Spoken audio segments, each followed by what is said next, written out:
Well, hey everyone, welcome back to The Marketing Perspective.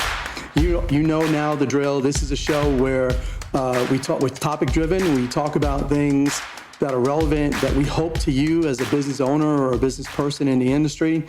My version is always from a marketing perspective, and I tell a few stories. And then usually my guest is the other side of the table. The person talking is an industry professional based on the topic that we're talking about. The idea behind this is that you walk away with some really good information that you can utilize in your business and hopefully improve upon your marketing. All right, so let's dig in. Today we'll be speaking with Rhiannon. Her and her husband, Nick, run a U.S. healthcare office here in Nashville. It's called Team Hyder. I'm excited about this episode specifically because I have no idea what she's going to say. I have no idea. Usually, whether speaking live in public or even on this podcast, I normally know where the dialogue is headed. It's my nature. I like to understand what's ahead. I don't like surprises. So today will be a first for me as well as for you. And I'm going to take a risk today, and we'll see where it goes. I want to tell you today's episode is about healthcare, if you haven't figured it out. As a specific insurance vertical, it can be very challenging to effectively position in local markets. We now stay away from Medicare specifically. We didn't have a very successful run in that category. Healthcare in general, we've worked with in quite a bit, but it's still such a niche of a vertical that you have to be very careful with how you market it to get measurable return, which is what it's about at the end of the day. So I think it's one of the most difficult categories. We'll see what Rhiannon has to say. So I'm going to be asking her questions that contributed to their extreme success without knowing what she will say. I know I've mentioned it, but I won't know what she's going to say. And that might not be a big issue for you, but for me, it's freaking me out. So if I were marketing her entity, I would do it something like this. I would start with a content marketing, video, podcasts, blogs, a great site with content for SEO purposes, possibly even an influencer model, depending on one of the two partners. If one of them can be out front, could actually pull off an influencer model, whether they have a book or speaking engagements, whatever it winds up being. The next thing would be social media. So obviously every business needs to have social media, right? Well, this would be more conversational, not talking at them, really talking to them, providing things that are insightful, getting people to engage, and not always talking about health insurance. Making it human. How do you make it human today? There's lots of ways, and that's another episode. The other way, talking about social media, is LinkedIn. We would be intentional, utilized to markets that are specific for B2B efforts, including doing on-site educational programs for their target B2B clients. They'd be able to go in on-site and do educational programs. They'd be able to partner with companies on a larger scale, and it gives them access to the whole employee base in a very simple way. Sometimes you can even find referral partners in that manner. So there's multiple ways of things that you can do on LinkedIn. Again, LinkedIn would naturally take me to networking because you can do B2B networking on LinkedIn. If we haven't talked about that before, we probably will in a future episode. Networking will also play a part in it, and the more of their team that are out networking and building. Networking not to sell, but to build relationship. The better the relationships they have, the more they become the person in a given market for the service that they offer. If the budget allowed, I would add one type of media that would build brand awareness in their targeted market, whether it was something like display ads, or now there's even search display, which is more targeted and guarantees a higher rate of return. I wouldn't do anything extravagant. I wouldn't go as far as TV and radio unless they really wanted to be the elephant in the room. And they already have a corporate brand that does that to some degree. So if anything, I might just piggyback off of what they're currently doing.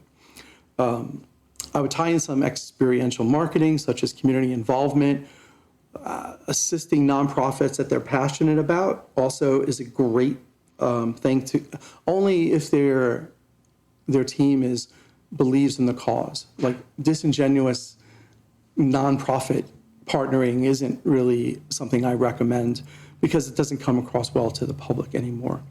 But a series of experiential things can also be powerful. Even local speaking engagements could help.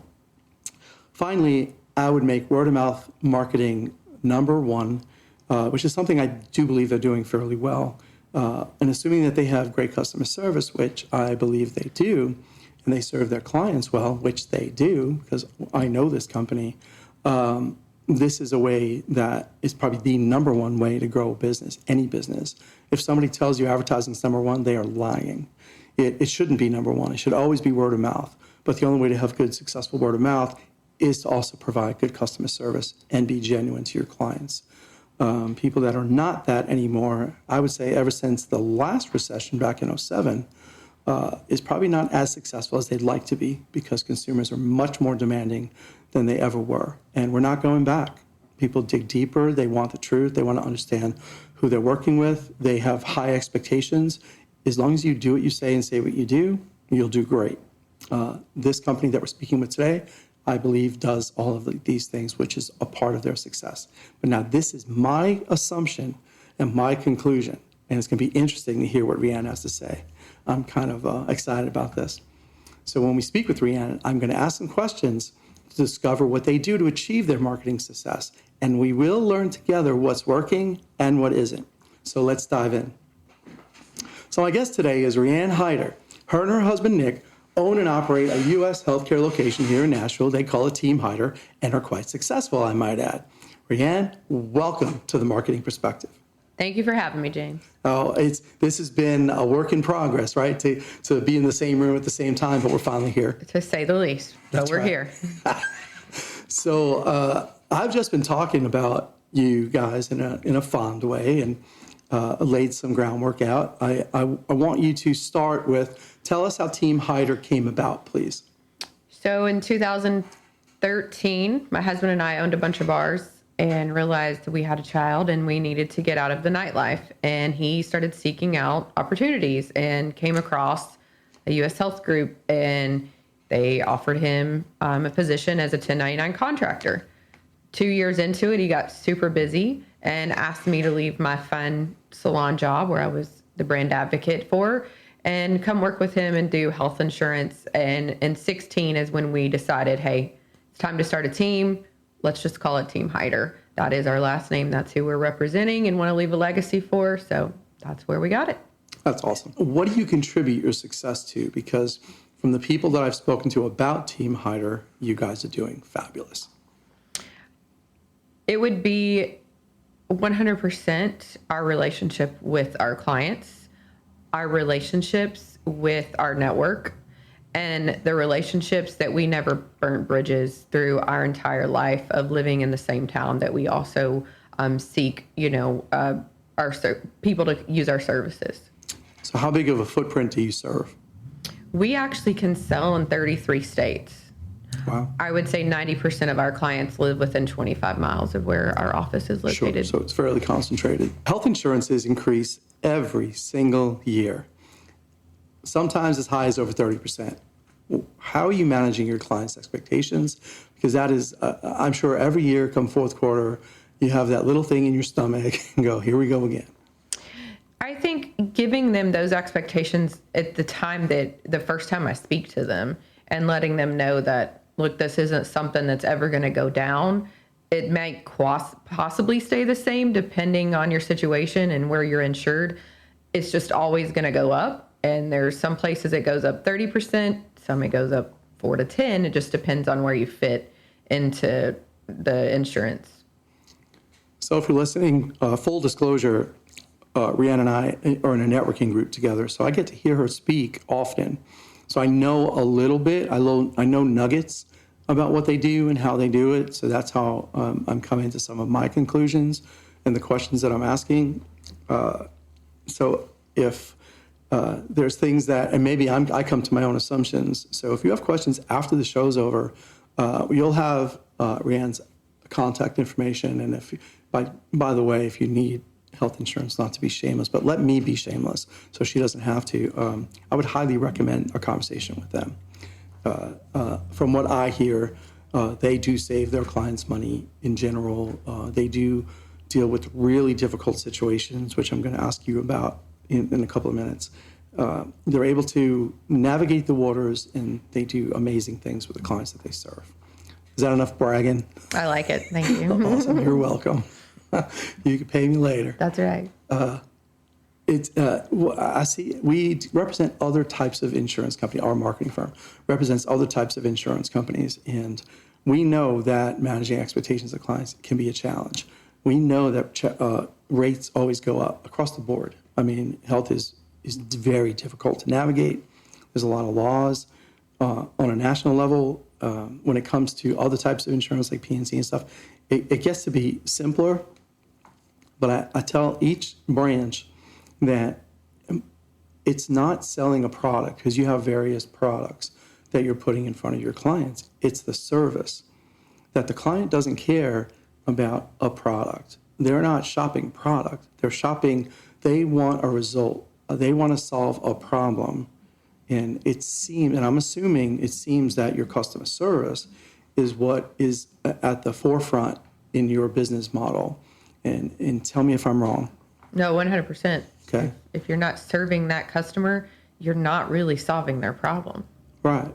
I mean, do you get like that one customer that turns around and says, oh, that product, the X90 form of, in my opinion, like living in Nashville now 4 years, I say, nobody cares, and they don't.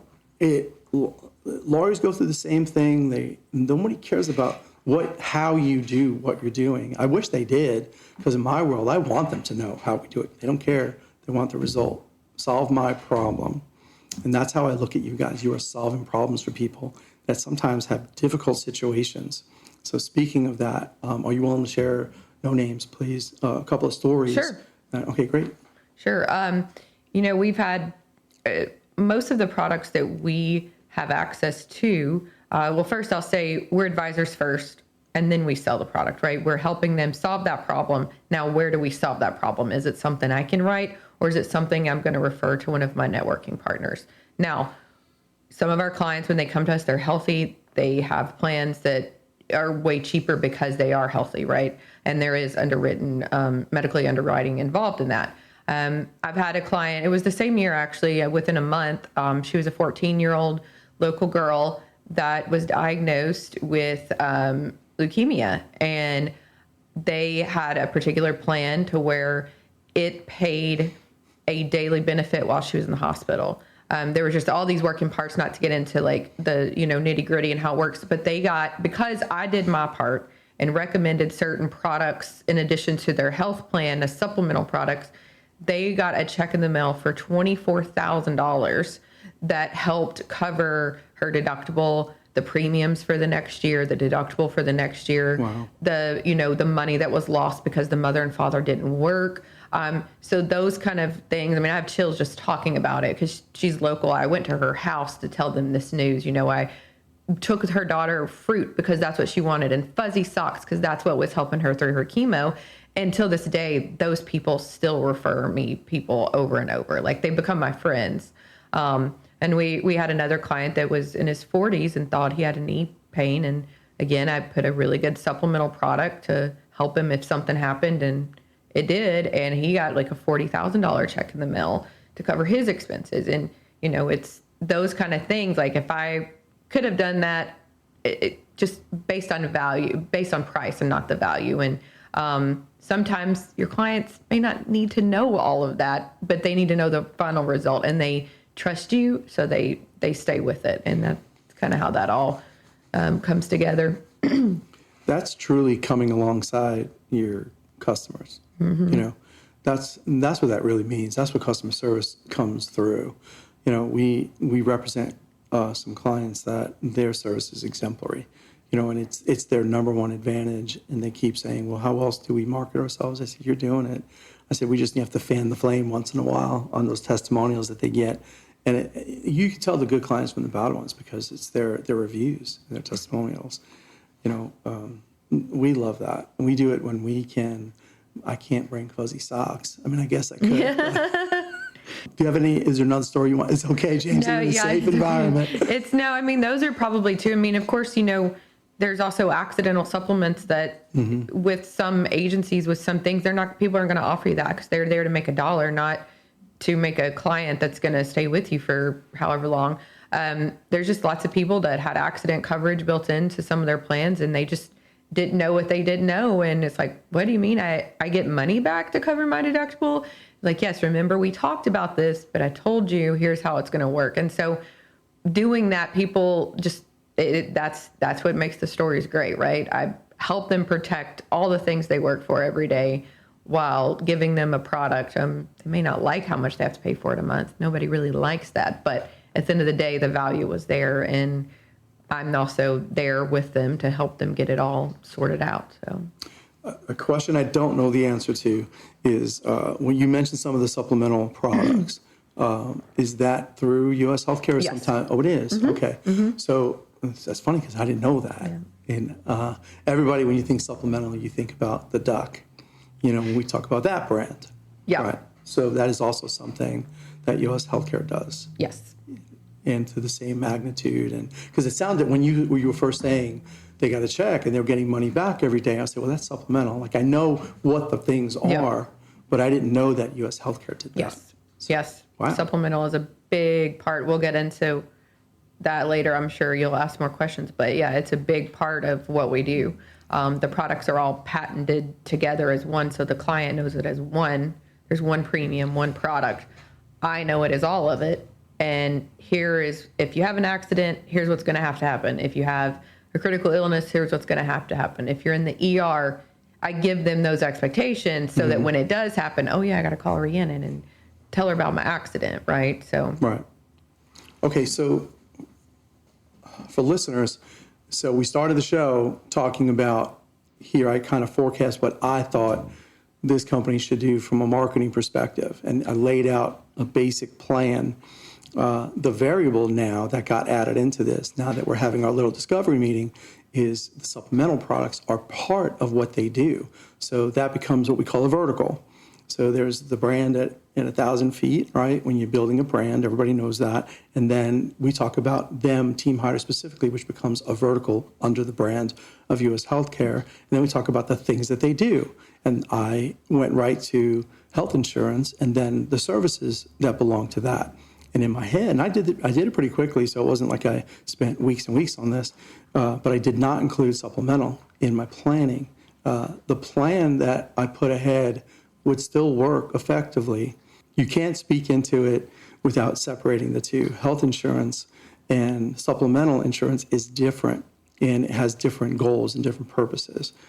So let's dig in deeper on that right now. So because you're the expert in this area and I'm not, can you explain this is types of health insurance and what's important about it, and then this is this kind of supplemental insurance that you offer? Sure. So most people have a plan that has a deductible, a co-insurance, and a max out of pocket, whether they're in or out of network. Most people don't know any of those answers. However, I can help them with that. So, what if you say, hey, I want just a high deductible plan for something bad happen, and your deductible is $10,000 and your out of pocket max is another 10. So now you're out 20 grand if something bad happens. Do you have that money in the bank? Do you have that money laying around? The answer is probably no. So you purchase a supplement for a very low premium cost that pays you out quite a bit of money if it's an accident. Usually if it's an accident, I'll build that into their plan to make sure it covers the out-of-pocket max for a critical illness or an accident. Some of those supplements pay $800 to $100 a day when they're hospitalized. That particular story I told, that's where that $24,000 came from her. She was hospitalized for over 60 days, but they do have maxes. It was 30 days max. She maxed it out, but still, what they paid versus what they got, the value is, you're going to choose that every time if you're in the middle of that situation. Right. On the front end, most people want to cut those things off, but Well, that's the risk we all take, Yeah. Do we underinsure? It's like insuring your home. Oh, Yeah. I really don't need flood insurance. Yeah, right. So I like to tell people it's like umbrella coverage, right? Or if you just bought the state minimum coverage for your car insurance, but you hit a $100,000 car, where's the rest of that going to come from? I think we do cut corners, and everybody does it. We do it in business every day. We try to save a few dollars here, and usually you save those few dollars and it's going to hurt you on the back end. So I really like the fact that you come alongside somebody genuinely and you're helping them understand, here's where you are today, but here's what tomorrow could look like. And because you have this situation, what if this happened? And it is a what if. But if they don't do it, I mean, it's so much worse. Yep. I had a PNC friend in New York he did a lot of not all of it, but he did a lot of our insurance, and he had our cars. And one time I was in an accident. I'd never been in a car accident my whole life. And it was pretty bad. I was fine at the end of the day, and the car was not. So he was my first phone call. My wife was my second. I still take a little heat for that. Yeah. But calling him, he picked up. He knew it was important. It wasn't his job to process the stuff, but he was the owner. It was a farm family location. Howard Lane, props, kudos to you. Picked up the phone. He's like, I got you. Tell me where you are. Tell me what you need. He took care of everything. I literally sat there and waited. Tow truck came. Everything was done. Insurance was already being processed. Somebody came and photographed the car before. I think it barely got to the place it had to get towed. He was awesome. He was a rock star. So I'm attesting to quality service.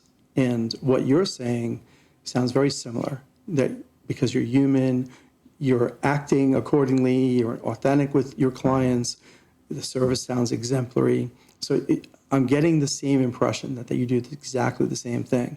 And the reason I bring up that story is I never forgot it. It's like, he doesn't do all my insurance anymore. I'm in a different state. Life change happened.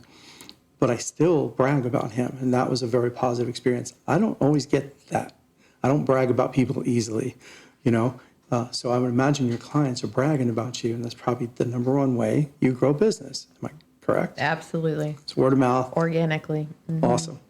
So I'm taking us down that path on purpose. I know it was a bit of a U-turn. Yeah, that's okay. I want to ask you, and this is where I'm going to put my foot in my mouth. Tell me how you market your business. So I would say most of our marketing is through social media. Okay. My husband studies that and knows it very well. And we were literally the first agents in U.S. Health Group to have a Facebook page. Isn't that crazy? And we went through the ringer with compliance because that industry is regulated on that side of things. It's not regulated on as a consumer and using it. But on our end, I mean, it was every day we were getting calls like, you got to take this down. It's got to have a stamp. It's got to have this. So it was hard. But now, I mean, anybody that around here, if they know us, they know they do health insurance. If you have any questions, they can help you. So, and through social media, it almost turned into word of mouth because people would see the same ads we were doing over and over, like a McDonald's commercial. And they would say, oh yeah, I remember I saw this person on Facebook. So then it becomes word of mouth almost like just naturally from social media. We've utilized LinkedIn as well, but I'd say social media is number one. And actually, I will take that back.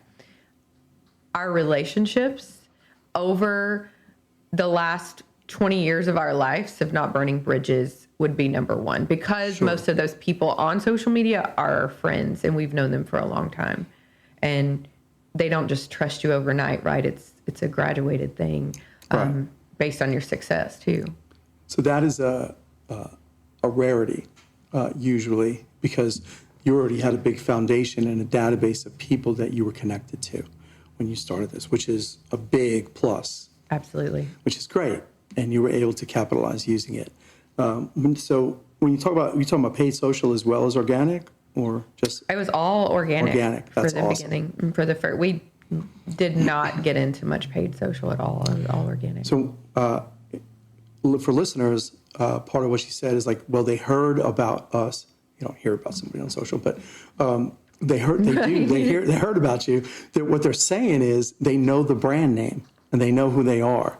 So they were able to effectively, organically brand themselves, which is not an easy thing to do, even in a 25-mile geographic reach. In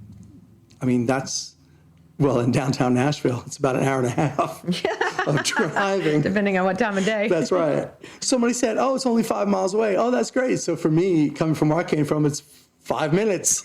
Not here. No, like 30 minutes. That's about 30 minutes. That's right. So that's funny. I get that, and social is a part of content marketing. So they have a brand thing going on just on social, and I'm assuming you vary the messages, it's not the same. Okay, so there's some organic content being utilized, and they're speaking to their potential clients, and they're building relationship. Now, so my next question is on social. Can you give me an example of a type of an ad or a type of post that you would do? It was, we just helped another client. Who's next? Gotcha. We offer complimentary reviews of your health plan. Gotcha. So that's a little bit of an ask and a little bit of talking at, but because it's working so successfully, I mean, I don't mind a mix of that. This is me personally, just from my strategic chair. When I look at content plans that are going out the door for the clients that we serve, I want to see a mix of more relational things, more human versus just talking at them. And but in your case, it's working. So shut me up. Well, a lot of the times we would post a picture of whoever we were helping. Awesome. And tag their business as well. Like, we just helped this person. Here's what they do. Maybe they could help you in your situation, you know? So, but for the most part, it was just, we helped this person. Who's next? Right. Anything more personal?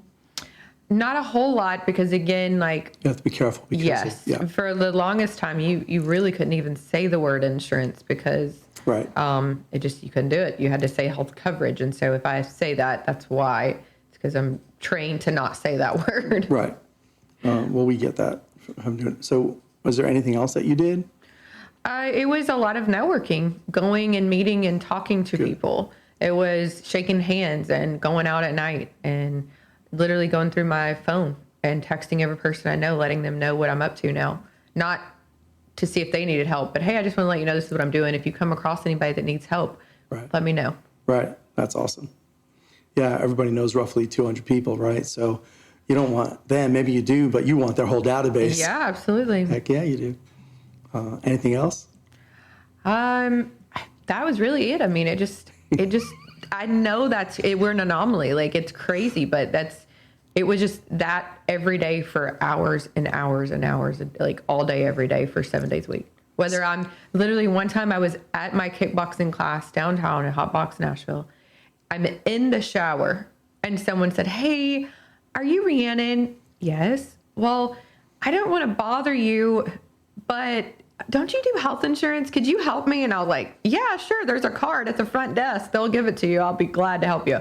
So those are the kind of things that Can I finish my shower now? Yeah. Right. Let me get dressed before I shake your hand. Yeah, right. Can we just, right. I'm still trying to calculate this because clearly I had a much more robust plan built out for you in what I laid out. And the fact that you did this, how long did it take before you felt the effort was successful? A couple of years. Okay. That's a lot of hard work. So why did I ask that question? You're wondering, if you're listening. It's either, if you really want to ramp up, it's either effort, boots on the ground, or money. Either it takes a lot of time or it takes a lot of money, one or the other. And a balance of both could be great, or one extreme or the other could be great. You could do it either way. I could tell you that what they did in the time they did is very impressive, because I've seen it not go that way. I've seen people, we're just going to do it on our own. We're going to take that risk. And so you found something that was working, and you just did it again and again and again and again. The repeat is what allowed for the brand to happen. Yes. Just, from my chair, the relationship building that you guys did is what really built the business. It was in our relationship in itself, being a husband and wife, doing this from that, our office is in the same, you've been there. We have our desk right beside each other, Mm-hmm. So that relationship did help build everything too, because we're two people, not just the one. And they felt like they were getting us both and not just one person.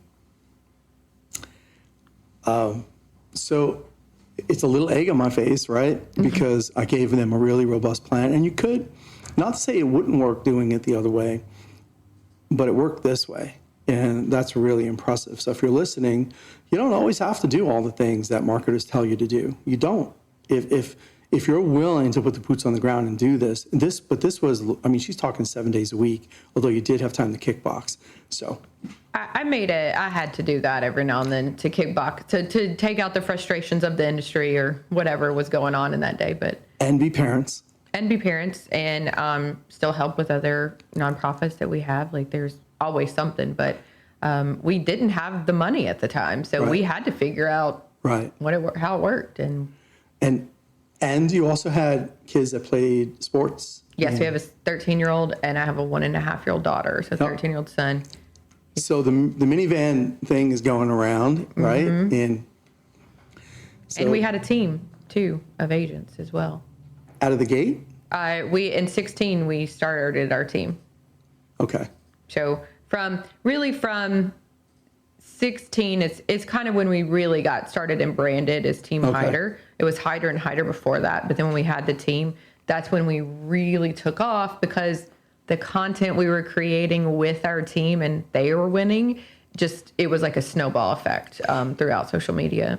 Did you teach your team to do this? Because they're independent contractors technically, right?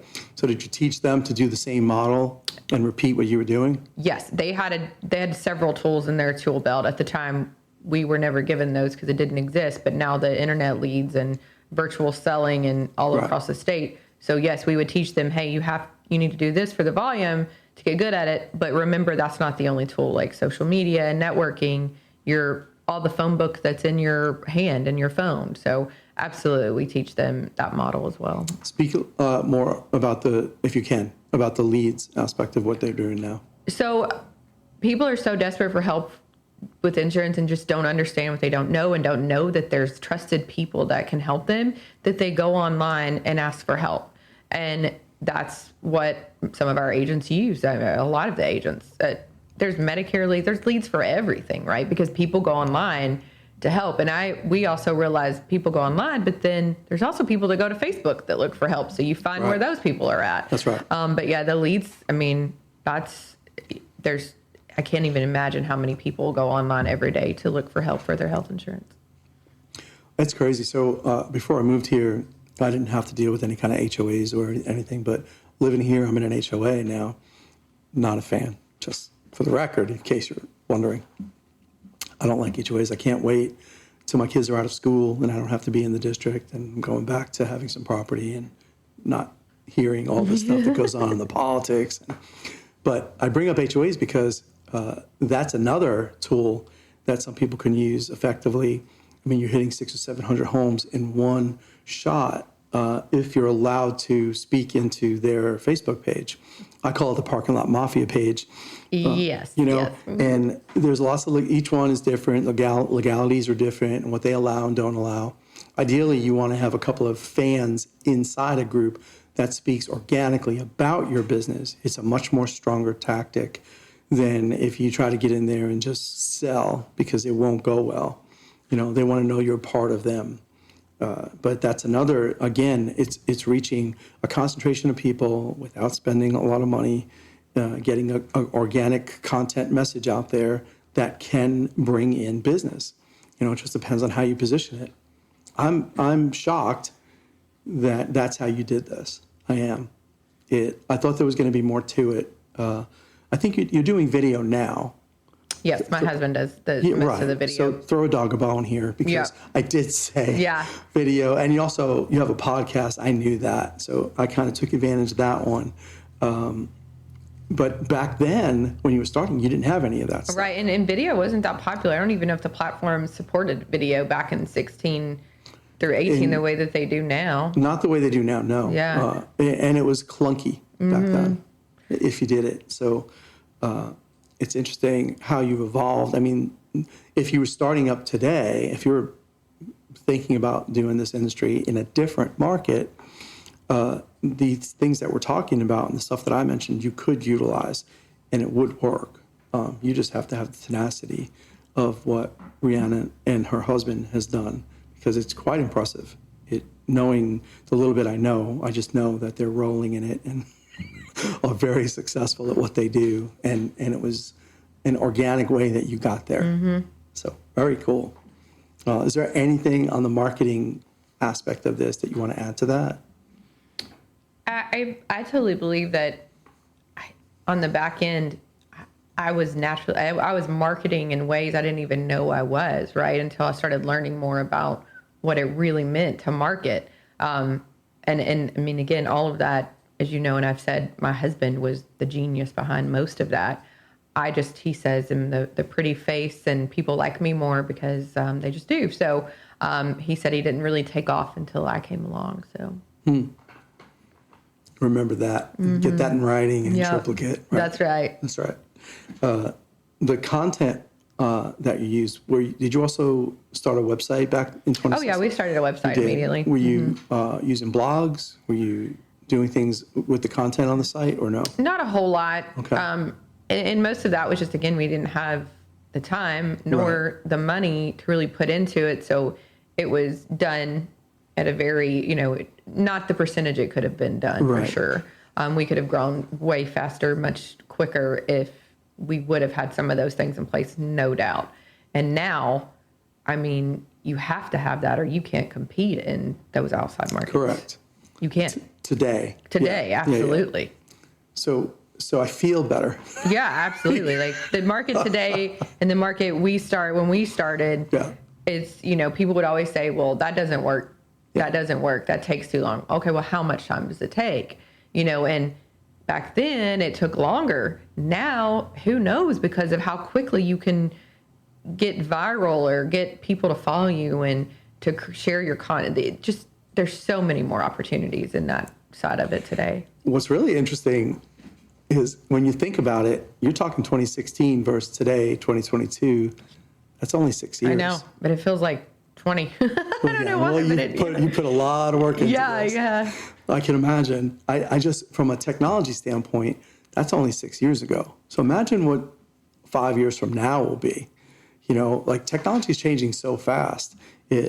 Growing up in this industry, and I've watched so many changes over the years, it's not always the new shiny toy that makes it rain. Like for you, it wasn't the things that exist today that made it rain for you. It wasn't. Like they didn't even exist back then. I mean, gosh, I've been in my industry longer than the internet was. And we didn't have that back then, and we were able to still be effective for the clients that we serve. We had to find other ways. So I know if you're listening, you're like, shut up, James. Big deal. But it is a big deal because tomorrow something different is coming. And some of the things that you're using currently today won't exist in 5 years. Like you've heard me talk about newsprint, where it's going. It's dying a slow, painful death. And it's evolving to a more digital platform. The information, the tool still exists, but it's being used differently. For your business, you have to realize what's important for you. What can you do to make your business better? How can you make it rain? Do I have a budget and I can afford to do certain things? Or if I don't have a budget, you still have to succeed. You still have to get past that point of just being the hamster on the wheel. So how do you do it? And what Rhiannon has presented is so impressive that they were able to do that. Serious kudos to you and your husband. It makes me want to kick your tires on health insurance. I'll tell you that. Yeah. I have to introduce you to my wife and get out of the way, and then you guys can talk. And So anyway, this is my curveball question. If you had a crystal ball, can you forecast what you see on the horizon, like whether it's a year from now or 5 years from now?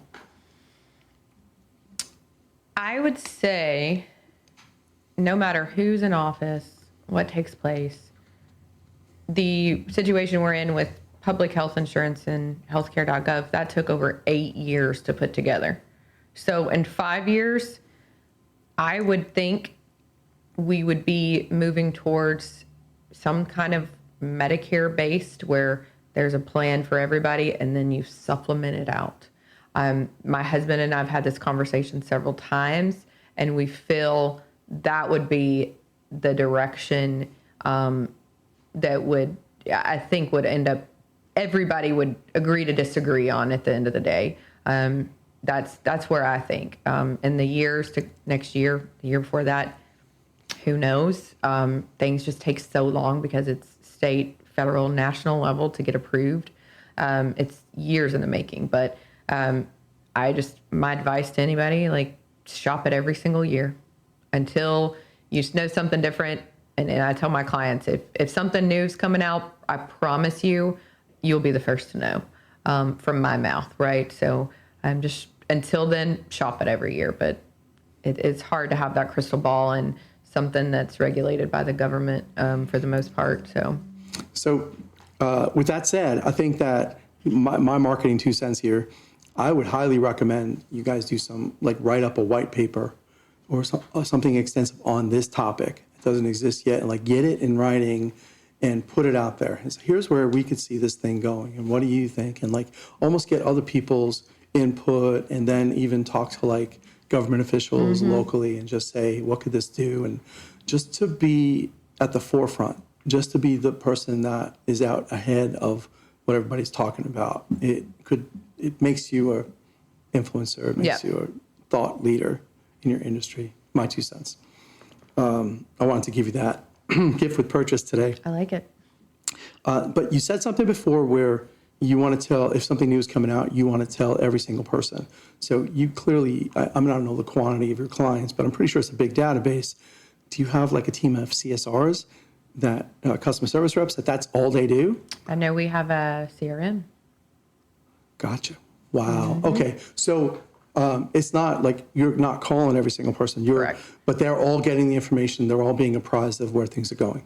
Got it. Now, I will say, I'll send those things out, and if I know certain people need certain things, my clients that stay in touch with me, I will make personal phone calls if they don't call me back within a certain, or respond in a certain time to that email. Got it. I'll pick up the phone and say, hey, you need this. I know your situation. You're going to need this product. We're going to need to switch you over. Right. And I imagine you teach your team the same. Absolutely. Do the same. Right. Got it. Because that I've seen that happen in businesses that start to grow, where the customer service starts to soften because they just don't have the manpower. You know, it's a common problem. And insurance, a really common problem. You know, that's how I knew that most insurance industries use CSRs, because they have like 10 reps, but they have like 50 CSRs that are serving it because they're such a big company. Great. I can't believe how you're running this so effectively. I'm uber impressed. So I don't know if this came out. We had a one-to-one some time back, and I don't remember asking you those kind of questions because I wasn't thinking that way back then, but this has been awesome. Before we wrap up today, is there anything else you want to share about what you do, or something happening in the industry, something marketing related that may make sense to our listeners? I think just it's a lot of the times when you're marketing or you're getting people in your door or getting them added to your pipeline or whatever it is, like, just go with your gut feeling on that person and their services and what they offer. Our gut is right a lot of the times. And a lot of times people don't trust it. And do some research. Make sure who you're going with is legit. Like, do they have a website? Do they have a Facebook page? What are they sharing? Like, you need to know those things, who you're getting in business with, because what I do, I take very seriously because I care about these people and I want to make sure they're in. I can't sleep at night if I did something wrong by a client and oversold or undersold them. And I will make it right every single time if I'm like, oh man, I should have done this. But you just make sure that that's the person you're working with, whatever you're doing. Totally agree. And that's great advice. Thank you. Just want to close out today. When I first moved here to this market, every single person I met was either had their real estate license or did insurance. Everybody. My sister is in New York, and she does insurance. She focuses on life insurance. And I said, I was trying to get my family to move here, and I was like, y'all should come down because my sister would do really well. She'll get a job right away. I know a lot of companies. My parents we don't know anybody, but you'll learn. You'll meet people. Not going to happen. Just not. But everybody had their license. And I was like, one of the things that will happen at some point, and maybe sooner than later, is as the economy changes and what real estate will take a bit of a hit, and it's already on the horizon, it's coming, we're going to see some of those licenses go away. We're going to see the cream of the crop rise, and we're going to see the rest of them kind of fall short because they're not going to be able to sell in the market that we're about to be presented with, in my opinion. I'm not an economist, although my undergrad was finance and management, just saying. I follow the data, and the data is showing we're heading back into it. I don't really care what our president is saying right now. We're in a recession. Yeah. And with an inflation at the same time, which historically has never happened, we're going to see housing prices soften. We're going to see interest rates continue to go up. That is one indicator. Another indicator is retail. What's happening in retail? Like the end of the year is going to be really interesting to see what holiday retail does. And it's a false positive because the major part of the numbers are Amazon and Walmart. And so there's real estate, there's retail, and then there's a stock market. And we all know what's going on with the stock market. So if all those three things are doing what it looks like they're doing, the same scenario happened back in '07. So just keep that in mind. So as you're planning for next year for your media buy, again, from a marketing perspective, be careful. If it does start to feel like the market's softening and you're getting nervous, don't stop marketing yourself, because that's the worst thing to do. Don't listen to your CPA in that regard, but you want to lighten up on your spend. You do, and you want to focus more on direct response and less on brand, unless you're thinking that you want to be the bear in the room and you're trying to gain market share because everybody else is backing off, which is a great strategy if you believe you could be the front runner. So I give that advice now because of what's about to happen in these next months, and this will air in early January, appropriately at the time of when you're thinking about your media buy for the upcoming year for 2023. So with that said, I'd like to close us out today. Rhiannon, I thank you so much. You're welcome. This was very eye-opening, slightly humbling. I'm uber impressed. I can't wait to brag about you in our networking group next week. I'm counting this as a one-to-one, just saying. Absolutely. That's right. Anything else you want to share with us that you want us to close with? If anyone has questions or wants to dig further, I'm happy to share that contact information. Awesome. Please do. Go ahead. So you can, we have a website, it's teamhider.com, and you can go there and request more info. We're on social as Team Hider on Instagram and Facebook. And my email directly is RHIANNON@nickhider.com. And you can always reach out to us if you did not get that information, or we can put that information on the site. It'll be underneath in the social posts about the show. It'll say their contact information there. But I highly recommend just having a conversation with them. I think you will be very happy you did. So thank you very much for listening today. As always, remember to download. It's definitely a great way to show some love to us, because that's how we grow. Share it with other people if you like what you're hearing. If you enjoy the show, feel free to comment. If you have questions, if you have input, if you hate what I said, I welcome all comers. So comments are great because it shows that you're listening and we're interacting together. So thank you so much, and we'll see you next time on The Marketing Perspective.